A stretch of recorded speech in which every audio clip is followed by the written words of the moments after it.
Baixe o app da 9FM e ouça nossa programação onde você estiver. 9FM 87.9, disponível para iOS e Android. 9FM, de olho no meio ambiente. Você sabia que existem recifes de corais na foz do rio Amazonas?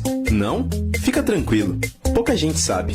Em 2016, cientistas divulgaram a descoberta de um recife formado principalmente por corais e esponjas.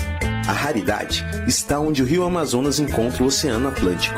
O que espantou os cientistas é que pouca luz chega no fundo do mar ali, e recifes dependem de luz para sobreviver. Esta pode ter sido uma das maiores descobertas da ecologia marinha nas últimas décadas. Os corais da Amazônia podem ser um novo e único bioma, um universo inteiro a ser descoberto. Mas toda essa alegria pode estar por um triz. Empresas estão prestes a explorar petróleo por ali. Se fizerem isso, vão colocar em risco não só esse tesouro, mas nosso oceano e vários animais que vivem nele. Por isso, o Greenpeace agora embarca em uma nova luta e convida você para fazer parte disso. Vamos juntos defender os corais da Amazônia?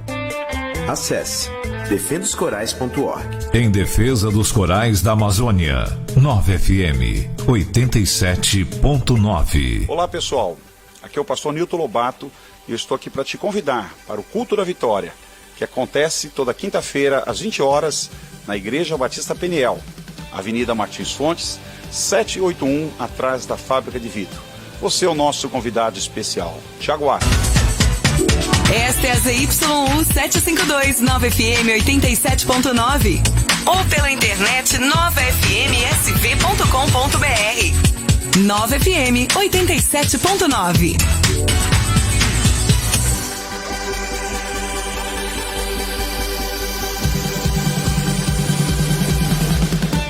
Olá pessoal, eu, o pastor Nilton Lobato, convido você a estar conosco a partir do dia 19 de setembro, participando das 7 semanas da campanha Graça Transformadora, que estará acontecendo às quintas-feiras em todas as nossas igrejas do Ministério Peniel.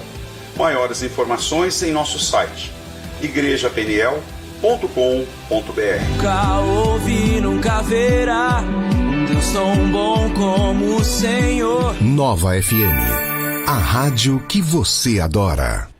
Agora 11 da manhã, 2 minutos, chegou a hora de entrar em campo.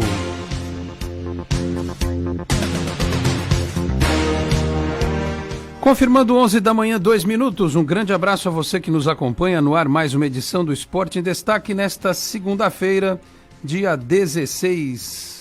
16 é isso, Kelly Ribeiro? É, né? 16. Por que o meu celular está dizendo que é 15? 16 de setembro de 2019. Vamos juntos até meio-dia com os trabalhos técnicos dela já citada, Kelly Ribeiro. Você nos ouve em 87,9 pelo dial, no 9fmsv.com.br para todos os 4 cantos do planeta e na nossa live também, né? facebook.com/9fmsv. Aliás, não é só o site, você também tem um aplicativo lá disponível na Apple Store e na Google Play Store. Pode baixar e ouvir a Nova FM onde quiser. E repito, nos assiste na live, facebook.com/9fmsv. Manda mensagem também no nosso WhatsApp, o 13 996398717, 13 996398717, e pode me mandar mensagem também no Twitter, @AlexFrutuoso. Comigo aqui nesta segunda-feira para falar da última rodada do primeiro turno do Campeonato Brasileiro e bastidores da bola, Vitor de Andrade, o curioso do futebol. Vitor, obrigado pela presença, bom dia. Bom dia, Alex, bom dia, Kelly, bom dia a todos os ouvintes. Para começar, fugir um pouquinho do futebol, ontem teve a final da Copa do Mundo de basquete masculino, a Espanha se sagrou campeã, bateu a Argentina, até um jogo que até certo ponto foi fácil para a Espanha. A Espanha é um time muito mais experiente que essa atual seleção argentina, que surpreendeu até chegar na final. Só tem o Escola daquela geração dourada, né, da Argentina, que foi vice-campeão mundial em 2002, medalha de ouro nas Olimpíadas de 2004, medalha de bronze em 2008, depois quarta colocada em 2012. Então a Argentina vem numa renovação, mas mesmo assim já com, vamos dizer assim, primeira grande competição da seleção argentina renovada, chegou ao vice-campeonato mundial. Parabéns à Espanha, parabéns à Argentina. Vale lembrar que a Argentina e Estados Unidos garantiram as vagas das Américas para os Jogos Olímpicos, as vagas diretas.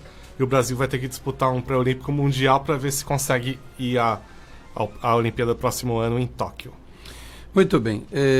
No final de semana também teve o futebol feminino, né? O Santos contra o São Paulo no Pacaembu. Eu estava vendo o jogo, de repente, 2-1 pro Santos, virou, né? Aí quando dei uma zapeada, quando eu volto, 3-2. Jogo de volta é final de semana que vem. Sábado também, 11 da manhã, no Pacaembu. No Pacaembu, os 2 jogos são no Pacaembu, torcida única do Santos. Mando do Por que não pode ser na Vila? Porque entraram em acordo e fizeram os 2 jogos no Pacaembu. Porque na verdade também o Santos joga no sábado à noite contra o Grêmio, na Vila, né? 9 horas. Mas podia fazer domingo na Vila, né? Não tinha muita gente não no jogo lá do feminino, mas... Falando em feminino, também aproveitando, vão embalar, né? Já está definida a final do Brasileiro. O Corinthians, que eliminou o Flamengo, ganhou os 2 jogos com facilidade, vai enfrentar a Ferroviária, que eliminou o Santos nas quartas. A Ferroviária que bateu o Kinderman nos pênaltis. Kinderman que tem uma parceria com a Avaí. Então Ferroviária e Corinthians fazem a final do Brasileiro. E por coincidência, é a outra semifinal do Paulista. Então esses 2 times vão jogar 4 vezes seguidas, né? 2 pelas finais do Brasileiro e 2 pela outra semifinal do Paulista. Esse confronto Corinthians e Ferroviária na semifinal do Paulista começa nessa quarta. Então eles jogam quarta pelo Paulista, domingo pelo Brasileiro, primeiro jogo da final, quarta da outra semana pelo Paulista e o outro domingo pela final do Brasileiro. Muito bem, vamos ficar de olho também nas partidas do futebol feminino. Falar da rodada do Campeonato Brasileiro, com ênfase para Flamengo e Santos no Maracanã. Aliás, eu já gravei no vídeo do canal neste final de semana a minha opinião e fiz o meu desabafo com relação àquelas cornetas eternas, né? Que achavam que o Santos ia tomar uma goleada do Flamengo, que ia perder o rumo de casa, né? Ouviam as bobagens do gênero vira 4, acaba 8, né? Mas enfim, eu acho que cada um tem o direito de dizer o que bem entende, mas eu não sei se isso é produtivo para uma comunidade como a do Santos, as pessoas ficarem com esse tipo de pensamento, com esse tipo de filosofia esportiva, né? Digamos assim. O que a gente viu em campo foi um Santos organizado, um Santos que enfrentou o Flamengo sem medo, que é o mais importante, e um time ligado. Perder para o Flamengo, como eu já disse no vídeo também, no Maracanã lotado, apenas por 1-0, não é nada de outro mundo. O que seria fora da realidade era tomar uma goleada, né? E jogar muito mal, como fez em algumas outras partidas. O que é totalmente inadmissível, e eu vou continuar insistindo na tese, é perder com gols perder pontos em jogos contra a Fortaleza, contra o Atlético Paranaense Reserva, que ontem perdeu do Avaí, só para os senhores terem uma ideia, né? Empatar as partidas do jeito que empatou contra Cruzeiro e São Paulo, que eu continuo não me conformando com aquilo. E aí, as pessoas que ficam criticando aí o Sampaoli, né? Tem gente que entra aqui na live para pegar no meu pé, para criticar o Sampaoli, lá no canal também. Ele comete os equívocos dele, mas se você pegar as campanhas do Brasileiro do ano passado, ao final do primeiro turno, foi até o Ademir Quintino que postou isso aqui, eu vou até procurar ele aqui no Twitter rapidinho, a comparação da campanha de primeiro turno do ano passado com o Jair Ventura e a comparação com a campanha de primeiro turno com o Jorge Sampaoli.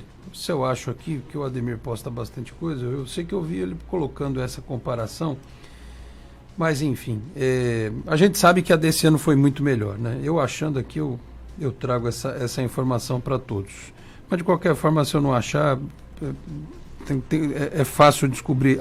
Achei aqui, ó. O Ademir postou às 19 horas.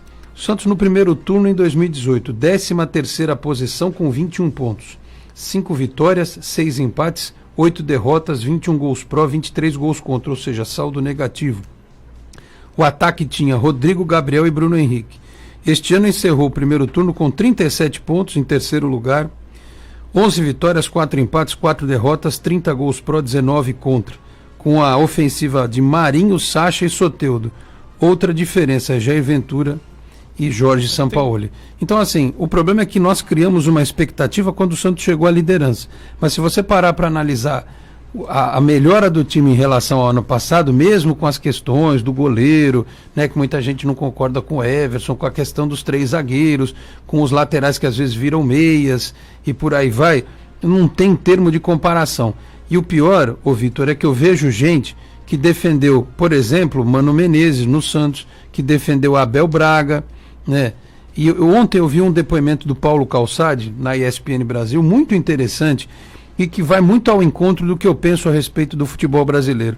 Que a gente precisa, nós temos um vício cultural, nós, jornalistas e torcedores, de achar que assim, enquanto o nosso time está ganhando de qualquer jeito, aos trancos e barrancos, na base do chutão, na base do futebol reativo, na base do futebol de bola parada, tá tudo bem, né? Só que um dia essa maionese desanda e o trabalho tem que ser reiniciado. O problema é quando você reinicia com a mesma ideia. O Palmeiras, por exemplo, está reiniciando um trabalho com o Mano Menezes que tem uma filosofia muito próxima daquela que o Filipão pratica. Sendo que o Palmeiras tem dinheiro e poderia ir ao mercado e trazer um técnico europeu de ponta, um argentino, enfim, para fazer alguma coisa diferente. Não o fez, né? Então, enquanto a gente não se acostumar que é possível jogar um futebol melhor, mesmo com erros, mas com uma filosofia, com uma vontade de fazer alguma coisa melhor, a gente vai continuar achando que basta que o nosso time vença de qualquer jeito e o nosso futebol vai ficando cada vez mais pobre. Apesar de notar um certo exagero na fala ontem do Jorge Jesus, no sábado, após a partida, comparando o Santos e Flamengo com o jogo da Premier League ou com o jogo do Real Madrid e do Barcelona, acho que ele deu uma exageradinha na comparação, mas conceitualmente falando, o pensamento do jogo é mais ou menos isso. Para ser igual um jogo da Premier League ou do Campeonato Italiano ou do Campeonato Espanhol, vai ter que ter qualidade técnica que a gente não tem nos nossos times. Mas que a concepção é a mesma do que se pratica na Europa, sim. Pena que são só 2 clubes fazendo isso. E o Grêmio, que tem o técnico Renato Gaúcho, que se aproxima dessa visão. Os demais, se vocês vejam aí o Corinthians com o Fábio Carille, que é super vencedor, rei dos clássicos e tal. Ontem o Fluminense não fez rigorosamente nada, o Ganso acertou um chute de fora da área, o Cássio frangou e ganhou o jogo. E o Corinthians não conseguiu transformar a superioridade em resultado. Por quê? Porque é um time que não está acostumado a atacar o adversário. É um time que está acostumado a reagir ao adversário. Então, enquanto alguns se conformam com isso, eu não vou me conformar. Eu vou achar sempre que a gente pode ousar para fazer alguma coisa melhor. Vitor? Uma coisa não dá pra negar, que o jogo de sábado foi intenso, uns 90 minutos, coisa rara no futebol brasileiro, né, da maioria das equipes. Foi um jogo onde os 2 times tentaram jogar os 90 minutos. É óbvio que o Flamengo tem mais qualidade em seu elenco, isso é claro, soube usar isso. Aliás, o gol saiu num lance de... Tudo bem, teve a falha individual do Sacha lá no ataque, que errou o passe, que se ele tivesse enfiado a bola pra frente, ao invés de dar um passe pra trás, eu não lembro qual era o jogador, mas tinha um jogador entrando sozinho na área. E aí o Everson, que ficou adiantado, e deu a opção do Gabriel fazer um belíssimo gol de cobertura. E aí vem o lance do talento que eu falei. O Flamengo tem jogadores que podem decidir numa bola no atual estágio do futebol brasileiro. Porém, vou dar pontos positivos. Eu acho que o Santos taticamente jogou muito bem, fez seu plano de jogo, tentou jogar até o fim. Faltou um pouquinho de ousadia, eu acho. Faltou o que às vezes a gente reclama do Sampaoli quando tá perdendo o jogo. Não que tem que a Deus dará, mas acho que faltou um pouquinho no jogo de sábado. Porém, não dá pra negar a intensidade que o Santos teve no jogo. Agora, não dá também só pra ficar falando das falhas do Santos sem elogiar o que o Jorge Jesus fez no segundo tempo. Ele sabendo que o Santos é um time perigoso no ataque, porque tem jogadas rápidas, ele conseguiu travar as jogadas do Santos, cozinhar o galo, como a gente fala popularmente, no segundo tempo, para garantir o resultado. Pô, ele tá ganhando de 1-0. E ele não fez isso retrancado, isso que ele fez isso jogando, mas quando o Santos tinha a bola, ele montou um esquema para não deixar o Santos jogar. O Santos tentava, mas você via que o Flamengo conseguia travar as ações do Santos. Eu acho que foi um jogo bom, não foi um jogo maravilhoso, daqueles fora o lance do gol do Gabriel, né, óbvio, de lances muito plásticos, mas de intensidade. Acho que talvez seja o jogo do ano no futebol brasileiro que mais se aproximou da intensidade do futebol europeu. Muito bem. Eu só queria deixar claro aqui mais uma vez que enquanto o Santos está aprendendo, os jogadores do Santos estão aprendendo a trabalhar taticamente com uma visão mais moderna, fugindo do tradicional. Algumas pessoas chamam de tradicional, eu chamo de engessado, de retrógrado, né? A gente tem que sempre ousar, né? O que seriam dos computadores se todo mundo ainda ficasse na máquina de escrever, né? Então, sim, tem gente que gosta de arroz com feijão, eu também gosto de arroz com feijão, mas se puder pintar um filé mignon de vez em quando, eu também gosto.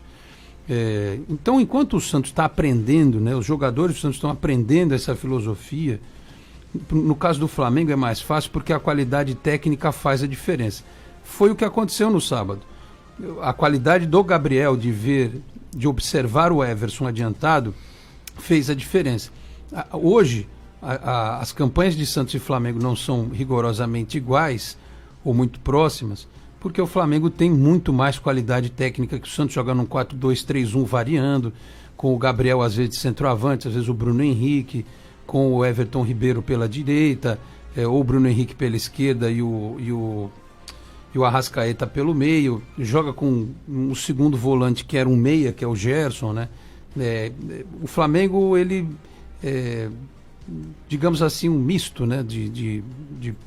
Da parte tática, né? Um time que varia o jogo, né? A sua formação dentro da partida. E o Santos também, né? O Santos joga no 3-4-3, aliás, como muitos times na Europa jogam.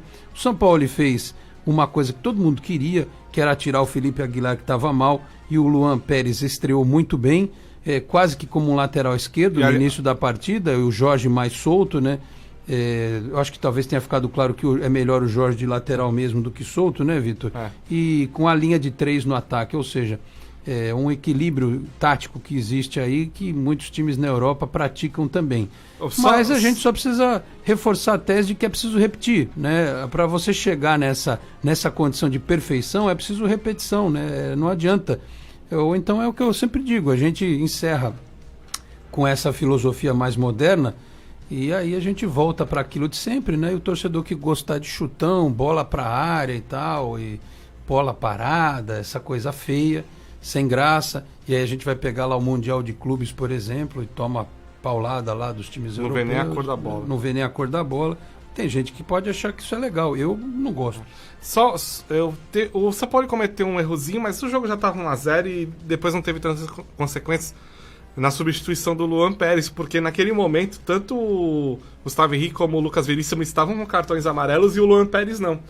E aí quando o São Paulo muda o esquema para ficar com 2 zagueiros, ele saca justamente o zagueiro que tava sem cartão. O São Paulo naquele momento ele deixou... o Gustavo Henrique tomou o terceiro amarelo. Tomou o terceiro amarelo, tá fora do jogo contra o Grêmio. Não influenciou no resultado, os 2 zagueiros acabaram se comportando, não tomaram o segundo cartão, né, nenhum dos dois no jogo. E não teve maiores problemas, mas é só um toque, porque assim, não sei se ele ficou com receio porque o Luan Pérez tava estreando, né, e tudo, mas se ele tava bem no jogo, tava sem cartão e os outros 2 zagueiros estavam com cartões, aliás, os 3 zagueiros atuaram bem no jogo ontem, no sábado, aliás, não dá pra gente criticá-los, né, foi num lance individual, num erro que aconteceu lá no ataque, aí foi no contra-ataque, mano a mano, o Lucas Veríssimo até não deu tanto espaço pro Gabriel. O Gabriel não passou pelo Lucas Veríssimo, mas foi mais ele ter visto o Everson adiantado. Era o Gustavo Henrique ali na jogada. Eu acho que era o Lucas Veríssimo. Não, era o Gustavo Henrique. Era o Gustavo Henrique, tem razão. O Gustavo Henrique não conseguiu fazer com que o Gabriel não passasse por ele, mas ele viu o goleiro adiantado, só ajeitou a bola e bateu sem precisar passar pelo zagueiro. E aí o Everson deu a opção da cobertura. Não estava tão adiantado assim, mas o mínimo de... Eu estranhei o tempo de reação dele para a bola. Não achei não. Eu acho até que ele demorou rápido. Eu acho que ele demorou muito. Eu assim, acho que foi o posicionamento dele mesmo. Agora, o Gabriel foi numa precisão incrível, né? Porque se a bola fosse um pouco mais baixa, o Everson tinha defendido. Se ela fosse um pouquinho mais alta, tinha batido no travessão e não tinha entrado. Ele bateu exatamente... Eu acho que ele falhou, mas assim... eu acho que ele falhou. O Vanderlei também já falhou. como goleiro do Santos. Como o Cássio falhou no jogo do Corinthians contra o Fluminense. O goleiro falha, é normal do futebol, isso acontece. É que a gente fica com essa marca um pouco mais pesada quando é um jogo decisivo, né? Fica mais marcante. Assim, é que a característica do Everson, esse negócio de jogar sempre adiantado, eu fico um pouco apreensivo com isso o tempo inteiro. Mas não quer dizer que se tivesse o Vanderlei em campo, ele não teria tomado gol também. Mas eu acho, sinceramente, não foi o primeiro gol que ele tomou porque joga desse jeito, entendeu? Ou sai de forma atabalhoada do gol. Mas sei lá, eu acho que... É o estilo de jogo dele que faz às vezes pega um jogador um pouco mais talentoso que vai meter de cobertura. Guardado as devidas proporções, o meu pai conta uma história de um Santos e Corinthians na Vila já na década de 70 com o Serras. O Serras é um goleiro argentino que também jogava adiantado. E num dos primeiros jogos dele com a camisa do Santos, enfrentou o Corinthians na Vila, o Rivelino viu ele adiantado da intermediária, meteu um balaço, 1-0 pro Corinthians, o Corinthians ganhou o clássico dentro da Vila Belmiro. E é isso, às vezes você tem jogadores acima da média do futebol. Mesmo no atual estágio do futebol brasileiro, você tem alguns jogadores acima da média. Um deles é o Gabriel, não dá pra negar isso. E aí, a bola sobrou no pé dele, ele viu o goleiro adiantado e ele fez o que tinha que fazer. Ele tá fazendo no Flamengo o que eu tinha, certa vez, eu não sei se eu falei no ar, se eu conversei com alguém, eu tinha até pensado em escrever um texto sobre esse assunto, que se o Gabriel, quando estava no Santos, tivesse feito um planejamento de carreira para continuar aqui, ele ia nadar de braçada na história de terra de cego, quem tem olho é rei, e ele está concretizando isso no Flamengo. Infelizmente não concretizou no Santos por uma opção profissional, financeira, enfim. O Gabriel, se ele achar, se a família dele, ele achar assim, olha, eu não quero fazer minha carreira na Europa, eu vou ficar aqui no Brasil a vida inteira.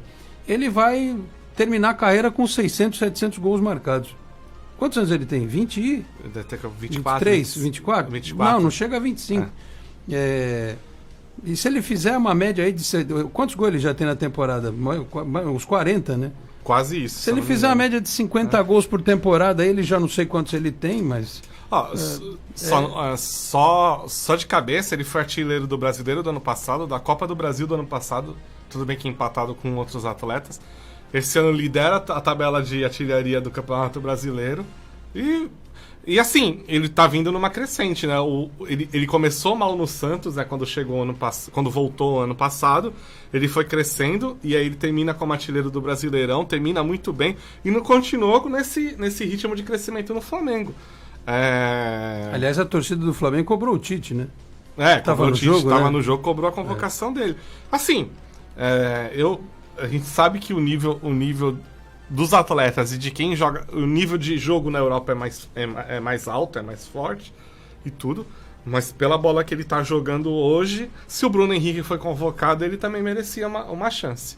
Eu entendo. Eu acho a não ser que o Tite tenha alguma birra de comportamento. Porque assim, a gente não pode esquecer que na primeira convocação do Tite lá nas eliminatórias para aquele jogo do Equador, lá em Quito, ele convocou o Gabriel e o Gabriel, o Gabigol e o Gabriel Jesus, convocou os dois.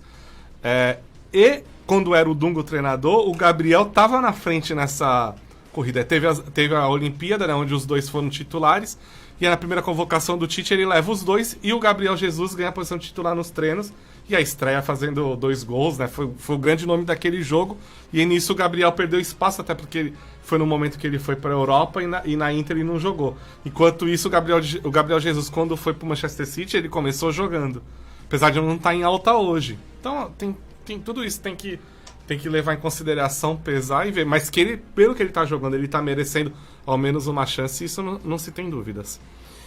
Vamos ver aí se a CBF vai, em alguma data FIFA, tirar o Gabriel aí do Flamengo, do período de treinamentos, né?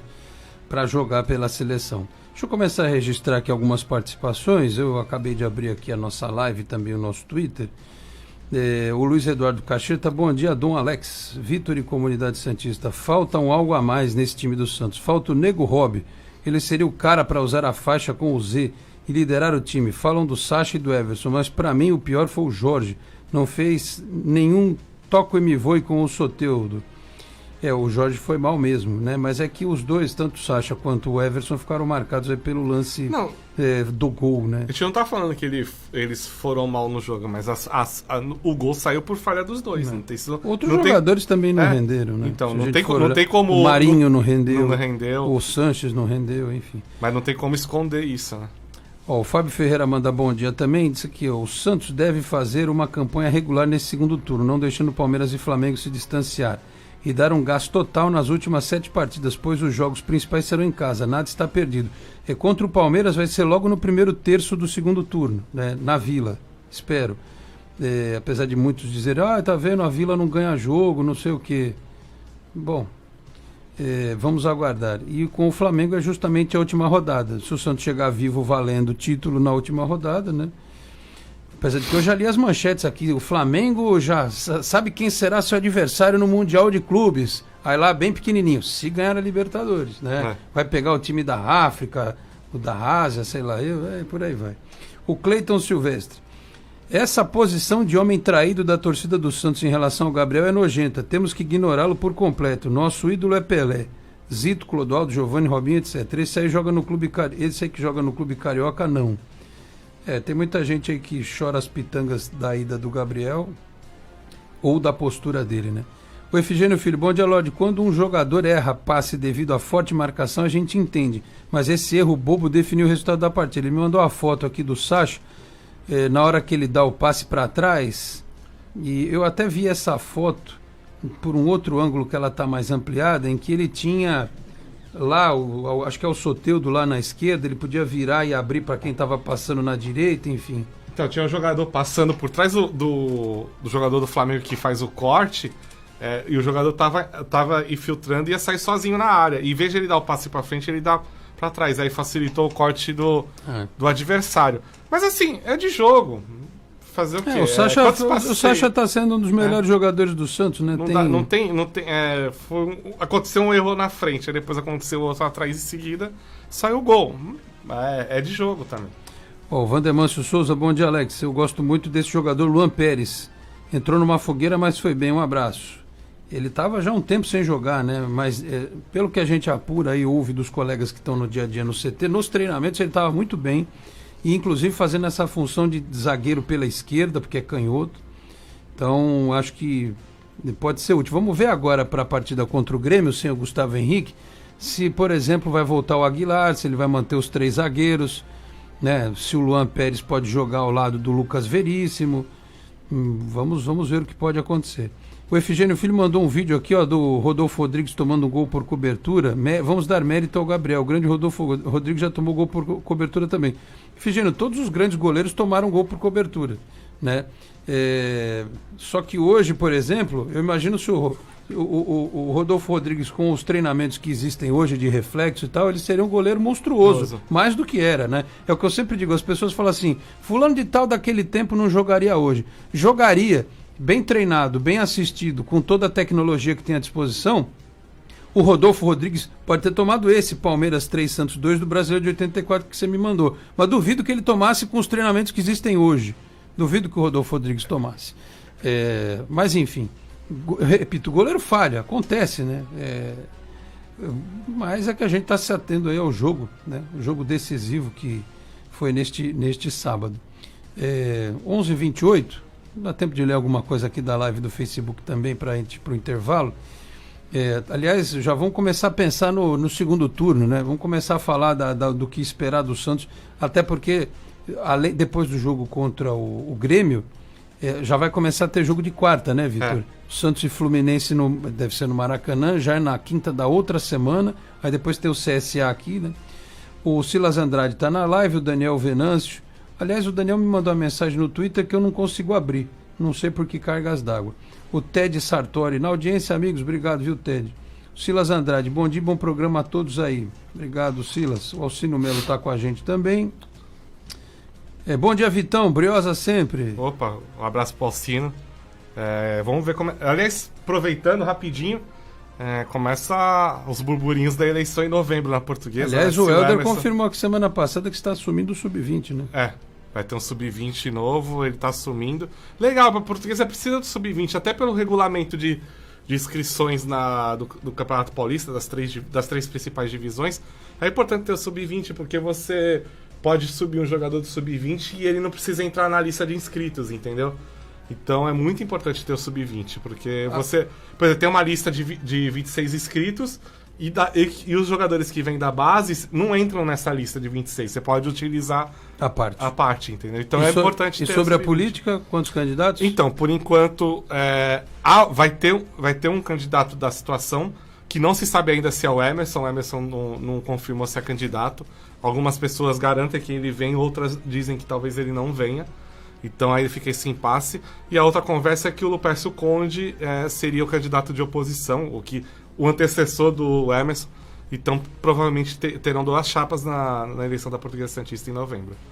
Muito bem. Contanto que o vencedor continue as parcerias que possui hoje, né? Que o importante é manter as parcerias. Senão... Entre pontos positivos e negativos, são 2 vencedores dentro do clube, né? O Lupércio foi o presidente que o time foi campeão em 2016, tirou da última divisão. Na 3 fez uma campanha razoável, né?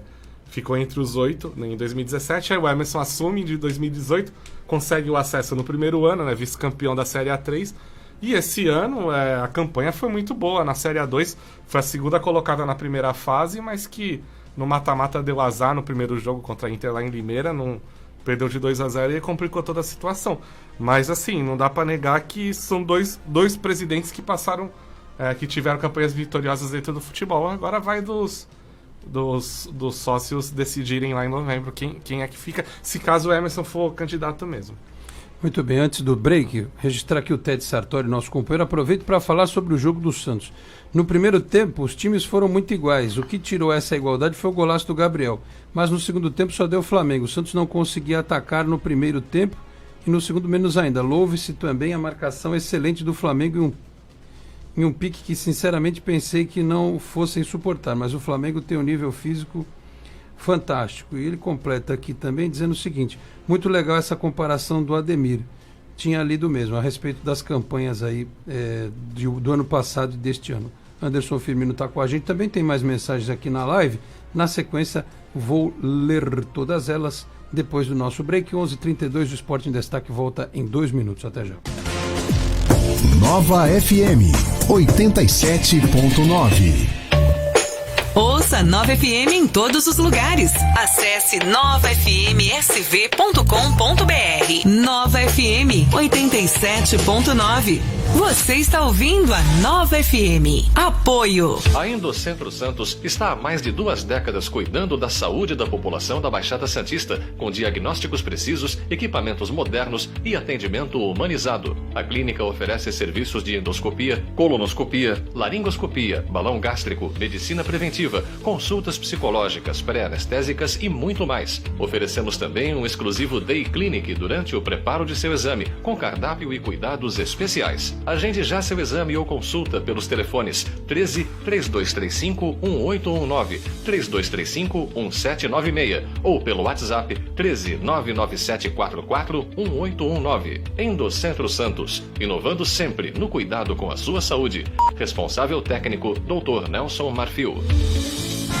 O noticiário da Baixada Santista está em destaque na Nova FM. Manhã de notícias. Informações de toda a região. Estradas, utilidade pública e entrevistas. Destaques do Brasil que mexem com o seu dia a dia. Manhã de notícias. Jornalismo com credibilidade. De segunda a sexta, às 8 da manhã. Olá, pessoal. Aqui é o pastor Nilton Lobato e eu estou aqui para te convidar para o Culto da Vitória, que acontece toda quinta-feira às 20 horas na Igreja Batista Peniel, Avenida Martins Fontes, 781, atrás da Fábrica de Vidro. Você é o nosso convidado especial. Te aguardo. Nova FM, de olho no meio ambiente. As lâmpadas LED, consideradas hoje as mais econômicas, têm vida média 6 vezes maior do que as lâmpadas fluorescentes e consomem cerca de 80% menos energia. Elas ainda são mais seguras, isso porque não possuem mercúrio em seu interior. Quando chegar a hora de se desfazer das lâmpadas, é imprescindível não jogá-las no lixo reciclável. Procure embalá-la bem em papel ou caixa de papelão e levá-las a um ponto de coleta. E o melhor, 98% de todo o material presente nas lâmpadas LEDs são recicláveis. 2. Faça você a diferença. Recanto Peniel, de olho no lugar de ar puro no alto da serra. Clima de montanha, água fresca e cristalina, farta comida caseira, um ótimo café da manhã, lazer com monitores, arborismo, tirolesa, pedalinhos, piscinas aquecidas, saunas, spa, salão de jogos, quadra de vôlei e campo de futebol. Um lugar especial para cultos de adoração a Deus. Tudo isso bem próximo da Baixada Santista. Venha nos fazer uma visita.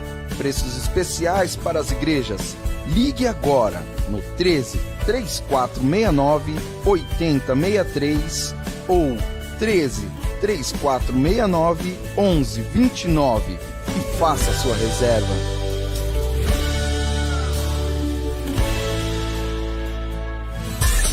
Você está ouvindo a Nova FM. Colégio Lobato, Educação Infantil, Fundamental 1 e 2 até o 9º ano.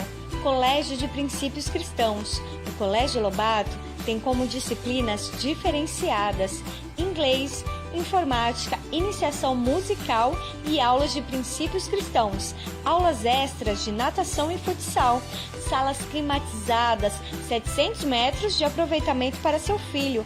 Venha nos conhecer. Telefone 3469-2843. De segunda a sexta, das 2 às 5 da tarde, na Nova FM. Face a face com Deus. Música, prestação de serviço, informação e a sua participação.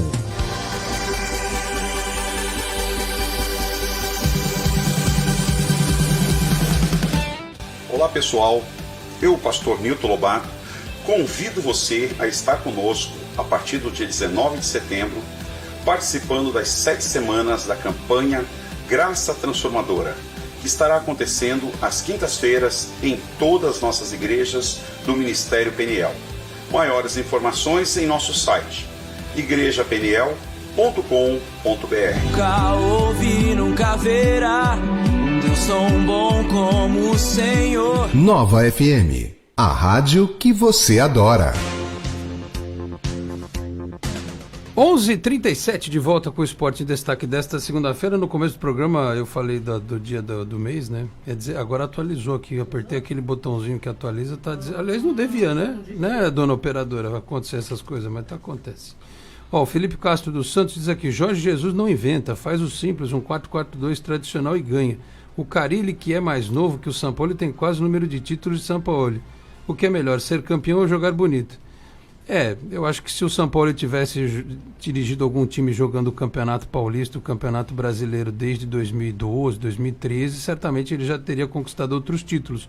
Se o Fábio Carille tivesse sido técnico da seleção do Chile, do Sevilha, da Espanha, né, da Universidade do Chile, não sei onde ele teria chegado. Felipe, pelo amor de Deus, você não quer o Carille no Santos no lugar do Sampaoli, né? Tenha santa paciência, né? Olha, vou te contar. Eu já percebi que você tem birra do Sampaoli, mas vai por mim. O melhor para o Santos é acreditar no trabalho do treinador. Pode não dar certo agora, pode não dar certo depois, ele pode até ir embora, mas se um dia ele for embora, o melhor é você trazer um outro cara com o mesmo pensamento. Porque, Carille, Abel, Filipão, Mano, todos esses caras, primeiro que eles não conjuminam, como diria o outro, com a filosofia de jogo do Santos. São todos versões mais experientes do Jair Ventura. Eu lembro do Santos jogando contra o Barcelona, né, com o Muricy, que caiu no colo dele aquele time. O Muricy que disse outro dia, né, que nunca viu nenhum treinamento diferente do que se faz aqui no Brasil, lá no Barcelona, onde ele esteve. Ele teve um mérito quando o Santos foi campeão da Libertadores. Ele tirou a pilha do time. O time estava muito pilhado, realmente estava achando que estava indo para uma guerra. E ele posicionou os jogadores que eram extremamente talentosos de uma forma bem simples, né? Sem muita invenção, como é o termo que você gosta de dizer. Só que quando pegou o Barcelona, que precisava realmente de uma invenção inteligente, ele foi no óbvio. Ele botou 3 zagueiros, que não é um erro, só que sem nunca ter treinado os 3 zagueiros, né? Ele não jogou num 3-4-3 ou num 3-5-2. Ele jogou num 5-3-2. E aí o meio de campo do Barcelona fez a festa, né? Os caras giraram a bola de tal forma que o Santos não viu a cor.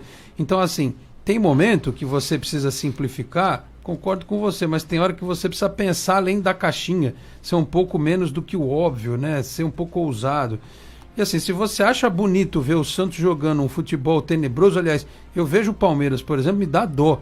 Um time que teve academia, que teve aquele time de 96, aquele time de 92, 93, jogar desse jeito que o Palmeiras joga hoje, depõe contra a história do clube, né?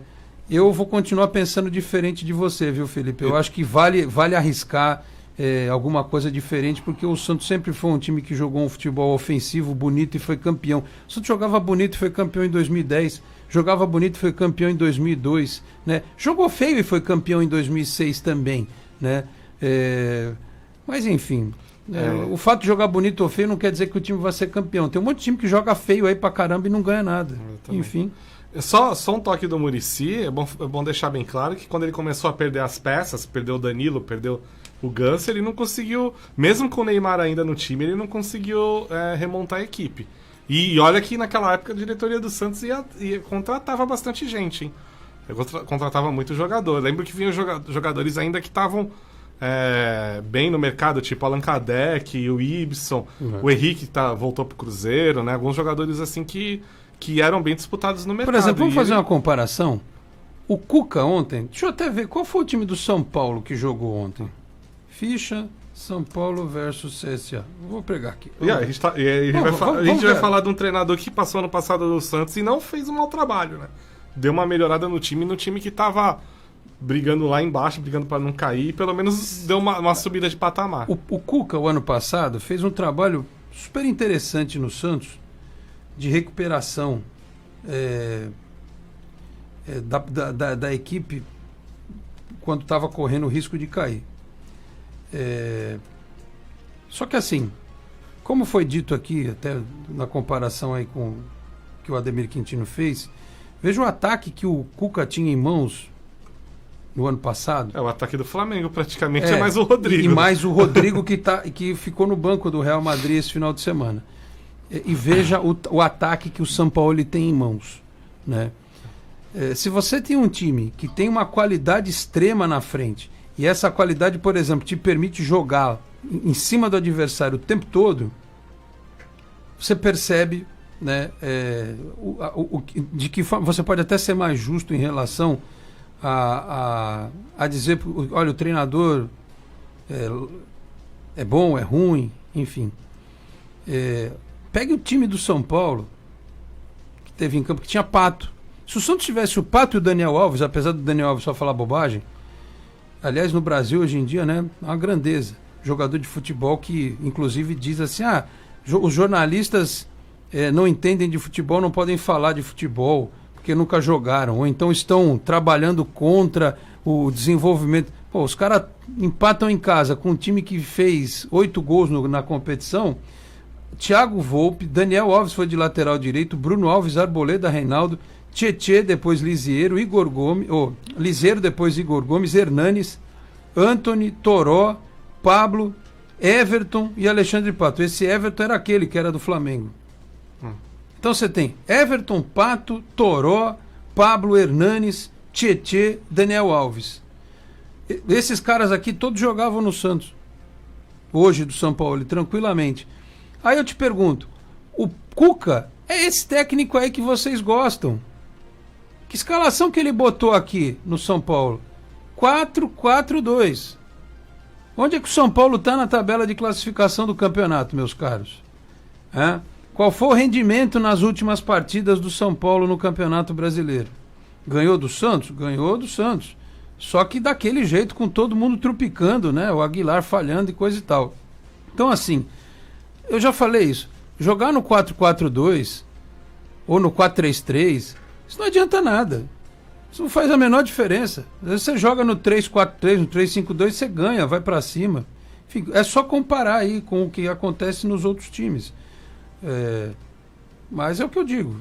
Tem gente que gosta de futebol feio, né? De futebol atrasado. Eu não. Gosto de futebol ousado, né? Já falei aqui, o Elano não jogou de lateral direito no Santos? Jogou. Não foi? O Santos não foi campeão jogando com o Luxemburgo com 3 zagueiros? Né? 2006. Não teve isso, Vitor? Teve. Isso quando o Maldonado não fazia o terceiro zagueiro também. Então, assim, gente, é bobagem ficar esquentando a cabeça com esse negócio. Botou o que Maldonado falta, de na verdade, lateral. no Santos é qualidade. É. Não, se tivesse uma qualidade assombrosa aí os caras vão falar assim, olha, aliás, eu ouço muito isso, eu também já repeti isso aí porque foi uma bola que me cantaram. O Sampaoli pediu o Cueva e o Uribe. Tá, só que aí depois eu fiquei sabendo, dias atrás, que o Sampaoli entregou uma lista de 10 nomes para cada uma das posições. E nelas havia os nomes do Uribe e do Cueva. Entendeu? Tinham 9 outras opções para cada posição. Conseguiram trazer essas. Né? E aí, cada um faz a reflexão que achar melhor. O Dirceu Arruda, bom dia, amigos. A audiência aqui em Barbacena, Minas Gerais. Abraço, tamo junto. Aqui é Santos. O Silas Andrade, antes da hora do almoço, falar em filé mignon é covardia. O Gabriel de Carvalho, bom dia, amigo. Manda um abraço pro Vitão aí, sou fã. O Gabriel tá te mandando um abraço. Manda um abraço pro Gabriel também. O Dirceu Arruda tá empolgado aqui. Vamos atropelar geral no segundo turno. Vai pra cima dele, Santos. Não sei se vai atropelar geral no segundo turno, não, viu? Precisa pensar primeiro aí no Grêmio, né? Depois a gente vê o resto. Já, o primeiro jogo já é complicado. Tudo bem que o Grêmio pode ser que poupe por causa da Libertadores, mas... Já é na outra semana? Não, né? Acho que é 2 semanas ainda. Acho que o Grêmio não vai poupar, não. Agora, acho difícil disso acontecer. Quem mais aqui? Vamos lá. O Daniel Venâncio, mérito total do Gabigol. Quantos jogadores fazem isso aqui? Ele joga assim todos os jogos... E tomou um gol assim, deve estar falando do Everson. Não, o Gabriel. Porque a gente falou, né? Um dos poucos que teria. Hoje no futebol brasileiro é um dos poucos que faria um lance como aquele. O João Antônio Freire, bom dia, estou desde o começo. Acertou aqui, tá vendo a gente desde o começo. O Silas Andrade tem 23 anos, o Gabriel, 30/8/96. Ou seja, tem muito chão pela frente, né? O Marcelo Marçal, bom dia, Alex e todos da mesa. O que acharam da estreia do Luan Pérez? E foi impressão minha ou o Santos, que a mídia televisiva adora criticar, jogou de igual para igual? Manda um abraço para minha esposa Luciana. Um abraço para Luciana. Jogou de igual para igual. Teve realmente essa questão que o Ted citou aí, que o Flamengo atacou mais. Só que isso era algo natural, né? Cara, o time tá jogando em casa. Tá valendo o título do turno, né? Mas acho que o que me agradou foi a postura do time, que não se acovardou. Eu até fiquei preocupado quando tomou 1-0, que fosse sair igual o Índio pra cima do Flamengo e tomar uma goleada. Não tomou, né? Mas aí faltou aquele meia que chegasse, faltou aquele atacante que resolvesse. Entrou até o Uribe, não resolveu, enfim. E por aí vai. O Joel também falou aqui. Olá, peraí. Alex, seu companheiro hoje não fala do Sacha. Está mal algumas partidas. Proteção não concordo mesmo. Não entendi, João. Você está dizendo que o Vitor está protegendo o Sacha? Não, mas ele falhou mesmo. Ele falhou, a gente está falando, mas ao mesmo tempo também não dá para crucificar o cara pelo jogo inteiro, pelas últimas partidas. Ele foi uma falha. Ele é o artilheiro do time no campeonato, né? O Cleiton Silvestre, qual o papel do Santos no futebol brasileiro? Revelar jogadores para rivais brasileiros? Na verdade, até algum pouco tempo atrás, o Santos revelava jogadores para o futebol europeu, né? O Gabriel foi para a Inter de Milão, voltou para cá, não deu certo lá. O caso do Gabriel, o passe não era do Santos, um caso raro, emprestado, né, do Gabriel. E o Bruno Henrique saiu, o Santos vendeu para o Flamengo. E o dinheiro que ganhou no Bruno Henrique não foi pouco. O ruim é que gastou praticamente o mesmo para contratar o Cueva, que nem começou a pagar ainda, né? É bom deixar bem claro que já percebeu que não deu certo e ainda vai ter que pagar. Agora, o Santos também poderia ver uma situação para negociá-lo, né? Teve a oportunidade de pelo menos já emprestá-lo agora. Não quis. Vai ficar com esse bonde aí até o final do ano. E entrou mal no jogo ontem, né? Acho que ele entrou, só tomou... A única coisa que ele fez foi tomar um cartão, se eu não me engano. Ele chegou a tomar um cartão amarelo. É complicado. O Ted Sartori, vale muito arriscar ofensivamente sempre. Ser campeão e jogar feio é sempre ter que ficar explicando detalhes que seriam mais simples com o jogo bonito. O Felipe, que quer ser campeão de qualquer jeito, diz aqui, eu quero ser campeão. Às vezes o São Paulo inventa. Rapaz, para de usar esse termo. Não é questão de inventar, o cara treina isso. Não é que nem o Muricy que botou 3 zagueiros sem ter treinado. Pergunta pro Léo, que falou isso. O cara mudou no vestiário. O São Paulo treina durante a semana o esquema com 3 zagueiros. Mas o que você prefere? Um 4-4-2 e só o time todo lá na linha de trás, como o Inter jogou contra o Atlético Paranaense? O Santos joga com 3 zagueiros, mas o resto do time joga todo na frente. É um 3-7 quase. Né? Sabe? Se desamarra um pouco dessa coisa, né? Ele diz aqui ainda, colocar 3 zagueiros para jogar contra o reserva do Atlético Paranaense, o Santos jogou bonito contra o Flamengo, jogou bonito contra o Atlético Paranaense, contra a Chave... Também o Santos não está jogando bonito. Então, mas aí é que tá, eu discuto um pouco esse negócio de jogar bonito, o que eu estou falando é jogar de uma forma moderna e eficiente, né? Que normalmente é bonito, você vê o Liverpool jogar, é bonito, né? Você vê o Norwich jogar, foi bonito contra o Manchester City, é eficiente, né? Outros times também. Eu só não acho que dá pra gente querer, quero que seja o time campeão. Tá bom, põe lá o Zé das Condonga para retrancar o time, jogar no contra-ataque, ganha o Campeonato Paulista de vez em quando. Aliás, o Santos está indo para o final desse ano, se não ganhar o Campeonato Brasileiro, para o maior período sem títulos da sua história recente. Porque de 2002, aí ganhou 2004, ganhou 2006, ganhou 2007, não ganhou 2008 e 2009. Aí ganhou 2010, 11, 12, 13, se não estiver equivocado, né? 13 não ganhou. 13, 14 não ganhou. Aí ganha 15 e 16. Aí ganhou 15 e 16.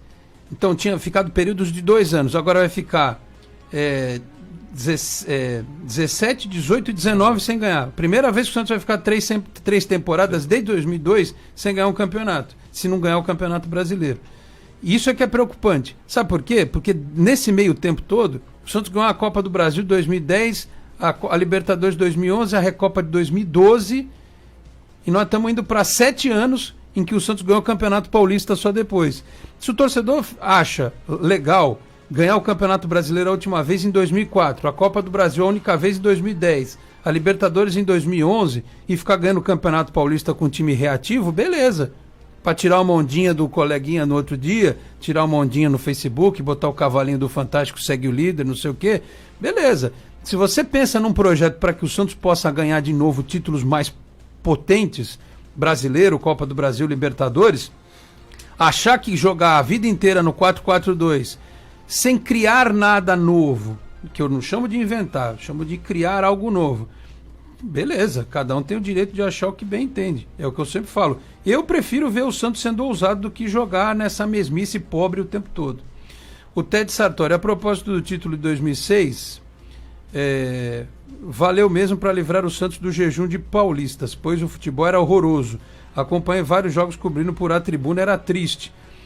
O Santos podia ter sido campeão contra o São Paulo na véspera, lembra? E chegou a fazer 1-0 e tomou de 3-1 ali, foi feio. O Ted ainda completa. O Grêmio joga no início de outubro, acho que dia 2, se não for dia 3. E a propósito do meio-campo do Santos no sábado, o Lédio Carmona, na transmissão do Premier, lembrou bastante a ausência do Pituca, que estava suspenso. Eu falei no canal também, Vitor. O Pituca faz muita falta nessa dinâmica do meio de campo santista, né? Talvez é o jogador que marca e também sai pro jogo, né? Que tem qualidade para sair pro jogo. E isso sábado fez muita falta. Já não tem o Jean Lucas, né? Que pro São Paulo ele fazia toda a diferença. Muita diferença. Deixa eu passar rapidinho aqui a tabela do campeonato, só para falar como ficou, que eu tenho alguns temas para tratar com o Vitor aqui também. Além de Flamengo 1, Santos 0, o Palmeiras fez 1-0 no Cruzeiro. Olha lá, 1-0, Mano Menezes jogando em casa contra o time que está numa draga desgraçada. Já está recuperado aí, ó, já está em segundo. Bateu no Goiás outro dia daquele jeito que foi. Né? O torcedor do Palmeiras está feliz com isso? Né? Ou se o goleiro do Goiás não faz uma lambança lá no final, não ganhava o jogo? Vamos ver. Chapecoense 1, Vasco 2, Ceará 0, Botafogo 0, Atlético Mineiro 1, Inter 3, Atlético Paranaense 0, Avaí 1, Grêmio 3-0 no Goiás, Fluminense 1-0 no Corinthians. Eu vi torcedor do Fluminense dizendo assim, foi um dos piores jogos do Fluminense no ano. O time ficou atrás com Oswaldo de Oliveira. Aí, tá com saudade? Leva o Oswaldo de Oliveira, né? Time lá jogando mal e só se defendendo e contra-atacando, e o time do Carille que não conseguia botar a bola pra dentro. Futebol horroroso, um dos piores jogos do ano. Aí vai lá o absurdo, gol do Ganso de fora da área com o Cássio frangando. Tem coisa mais bizarra do que isso? Gol do Ganso e o Cássio engolindo um peru, né? Jogo horroroso, mas tem gente que gosta do Oswaldo de Oliveira e do Carille. Essa desgraceira toda, pros olhos, sangra o olho quando você vê um jogo desse, né? Mas tem quem goste. Bahia e Fortaleza, 1-1. São Paulo e CSA, 1-1. Outro jogo medonho. Mas tem quem goste. Vamos nessa, né? Vamos. Alguém no final das contas vai ser campeão. Mas... Quem emendou os 2 jogos aí, um à tarde e o outro à noite de domingo, teve um sono tranquilo. Se o cara assistiu o Liverpool de manhã, né? Não sei nem se foi sábado, se foi domingo. Vê qualquer jogo da Premier League, foi o Arsenal, né? Domingo. Arsenal e Wolverhampton, né? Acho que foi. Não, o Arsenal e Watford. Caramba, não dá, não tem nem comparação. De manhã eu tava vendo a final do Mundial de Basquete e depois fui para os meus jogos das divisões de acesso. Aliás, Vitor, por falar em futebol ruim, a gente também supervaloriza algumas coisas da Europa. Tem aí uns times que eu vou te contar, viu? Realmente, alguns que não fariam muita frente a times brasileiros. Mas os de ponta nadariam de braçada. Já citei aqui a derrota do City para o Norwich. E nós vimos o Neymar voltando pelo Paris Saint-Germain, jogando no time alternativo do Paris Saint-Germain. Primeiro porque ele está suspenso da Champions League. Ele não joga as 3 primeiras partidas.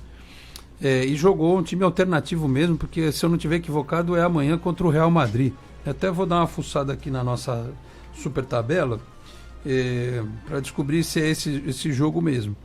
E o Neymar fez um gol de bicicleta, estavam os caras tudo xingando ele lá, vaiando ele, coisa e tal. E ele fez um gol de bicicleta e disse assim, foi até bastante sincero, falou, olha, amanhã é Paris Saint-Germain e Real Madrid, dia 18 é amanhã? Não, é quarta-feira. Quarta-feira. Sai daí, pop-up. Pronto, saiu. Real Madrid, Paris Saint-Germain, Real Madrid na quarta-feira. Ele fez um gol de bicicleta, estava sendo vaiado e coisa e tal, né? Muita gente não gosta do futebol do Neymar, eu não discuto as questões pessoais dele com as questões técnicas. Mas, enfim. E ele fez um gol, não mandou a torcida calar a boca, né? Ficou de boa, fez o gol dele de bicicleta lá e tal. Só que ele vai ter que viver com ele. Ele disse que vai jogar agora todas as partidas como se estivesse fora de casa. Será que vai ser assim mesmo ao longo do tempo? Vai depender muito do que o Paris Saint-Germain vai precisar. Você falou que tinha até uma faixa lá, não dá pra falar o que é a faixa. Não dá, até dá pra falar, o problema é que quem entender exatamente o que a frase queria dizer que complica, né? Mas tem a ver com o fato do pai dele tentar negociar lá a qualquer custo. E aí usou algo que não dá pra falar aqui. Em português a frase, hein? A torcida do Paris Saint-Germain fez questão Foram de fazer pesquisar lá a frase em português. Então, o recado era direto e reto. Mas assim, a questão da administração da carreira do Neymar que é complicada, né? Coloca o jogador nessa situação. A gente não sabe até que ponto ele tem voz ativa nisso, se é o pai dele que manda 100%, se ele tem a palavra final ou não, se ele pelo menos opina. Porque, vamos falar a verdade, né? Não querer morar em Paris é algo assim... Poxa, não quer morar em Paris, vai querer morar onde, né?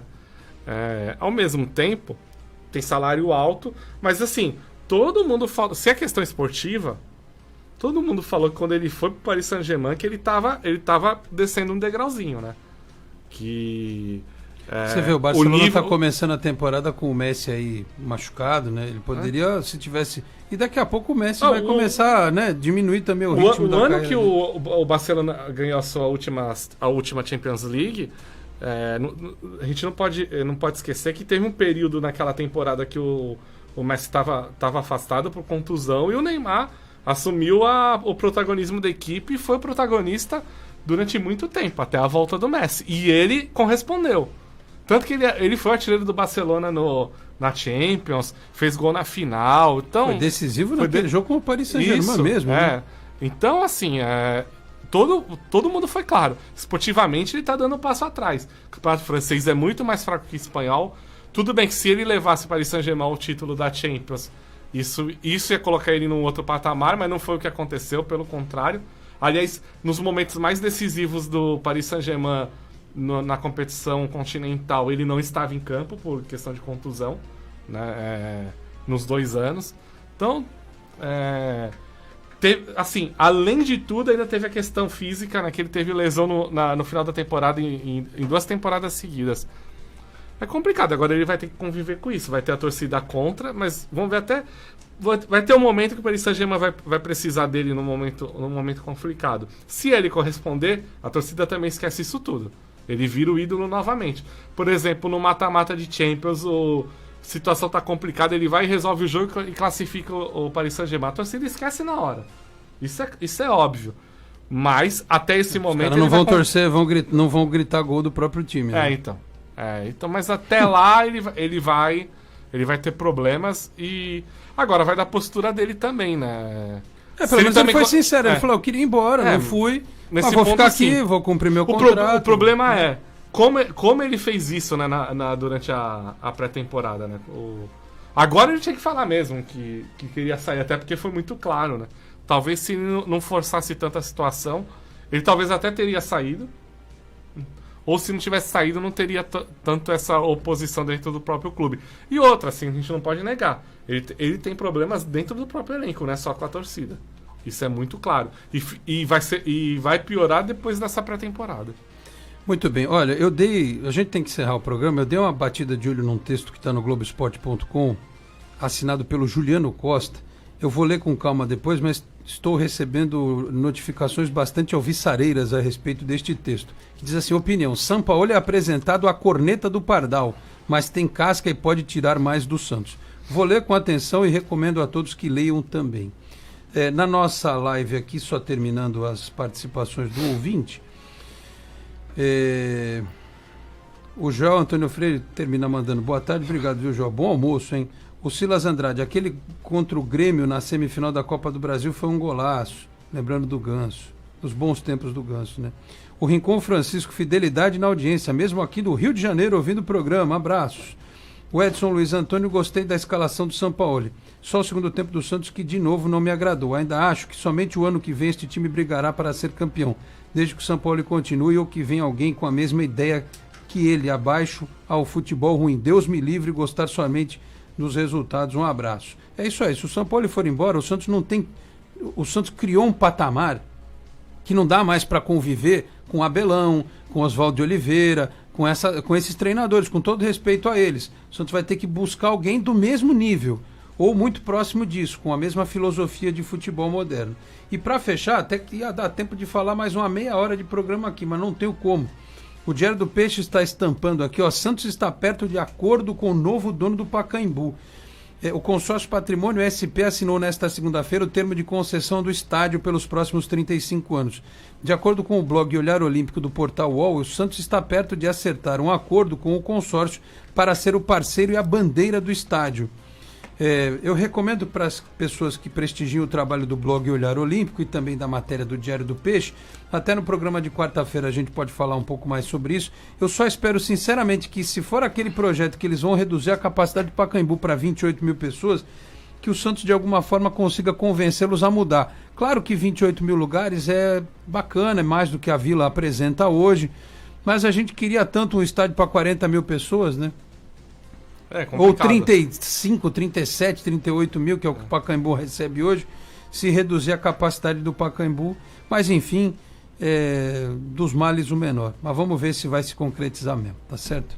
Senhores, 12:03, tem que fechar esta edição do Esporte em Destaque. Vitor de Andrade, o curioso do futebol, destaque final. Eu tava vendo um negócio que você mandou esse dia, eu ficava, Jesus amado, onde é que o Vitor descobre essas coisas? O cara que tá lá na segunda divisão da Tailândia, que era meia de não sei aonde, eu nunca ouvi falar naquele cara.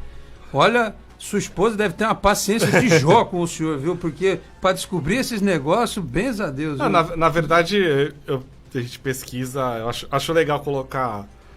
Não, eu também acho. É que eu fico impressionado como é que você descobre. Na verdade, eu vou ser bem sincero, depois de um certo tempo de site, né, às vezes notícias desse tipo chegam até mim. Aparecem e aí eu analiso se ela é interessante ou não e aí a gente publica ou não. Nesse caso eu achei interessante. O cara jogou em Laos antes de vir a... Então, quem imagina um profissional do futebol um brasileiro jogando em Laos? Mandar um abraço para todo mundo. Visitem lá o curiosofutebol.com.br. Fiz uma matéria que eu postei hoje de manhã. Hoje faz 105 anos do nascimento de Lupicínio Rodrigues, que é o autor do hino do Grêmio do Até Nós Iremos. E também, se você procurar lá, ontem Eu fiz uma matéria sobre o Roberto Leal, que faleceu, né, na madrugada de domingo, que também é o autor do hino da Portuguesa de Esportes. Então são 2 compositores aí de hinos do futebol brasileiro. Grande abraço a todos, curiosofutebol.com.br. Muito bem, 12:04. Fechamos assim esta edição do Esporte em Destaque. Lembrando que assim que o programa terminar, acelera por aqui Paulo Rogério com o Auto Aventura.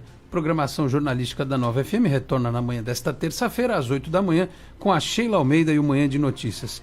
Tivemos aqui na mesa de som a Kelly Ribeiro, os trabalhos técnicos, tá certo? Voltamos com o programa na próxima quarta-feira, às 11 da manhã. Um grande abraço a todos e até lá. Tchau, pessoal. Nova FM 87.9. Auto Aventura. Informações, novidades, tudo sobre o mundo automotivo. Agora, na Nova FM, com Paulo Rogério. Melhor desempenho e reforço na tradição definem a nova Lowrider, modelo que vem movimentando a Harley-Davidson. Desenvolvida em torno do chassi da Softail e reforçada com componentes premium de suspensão, a moto é alimentada pelo motor Milwaukee Age 114 e chega com um guidão um pouco mais alto. Os controles manuais elevados à Cruiser são frutos de uma influência praiana. A Lowrider S vem com um guidão Fat Bar com 1 polegada de diâmetro e suportes retos com 11 centímetros de altura. Todos os acabamentos brilhantes foram substituídos por opções em preto. As tampas de inspeção da embreagem, da admissão e do balancinho inferior são em gloss black. Já os silenciadores e protetores de escapamento vêm em jet black. A lâmpada traseira de LED tem lente fumê. O tanque de combustível tem capacidade para 19 litros e as rodas são em alumínio fundido, a dianteira com 19 polegadas e a traseira com 16. O motor oferece um torque de 16,4 kg por força-metro. Da Baixada Santista, Paulo Rogério. Auto Aventura, Nova FM.